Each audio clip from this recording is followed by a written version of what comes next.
Welcome back to the channel. This is how to easily isolate your Android apps.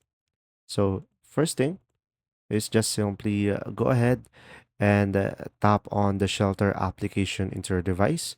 So guys, the shelter application will be available on F-Droid.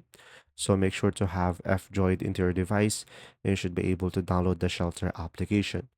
Now, in order for you to isolate a specific app, as you can see, you will have your main application and the shelter application.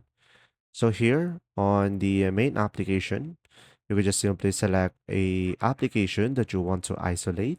So let's say I will isolate the chat GPT.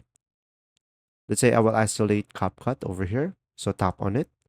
And from here, just simply tap on clone to a shelter.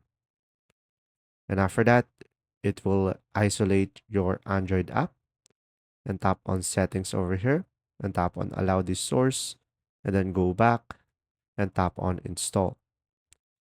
Now here you can just simply wait for it, and from here just simply go to the shelter and you should be able to see here the CapCut. Now guys, as you can see, the CapCut is now on the shelter, and now when you tap on the CapCut you will have here multiple options over here, so you can just simply freeze it if you prefer. You can allow widgets in profile. So for example, I'm going to freeze it. As you can see, the application is now frozen. And from here, you should be able to isolate it. I hope this video helped you understand more, and thanks for watching.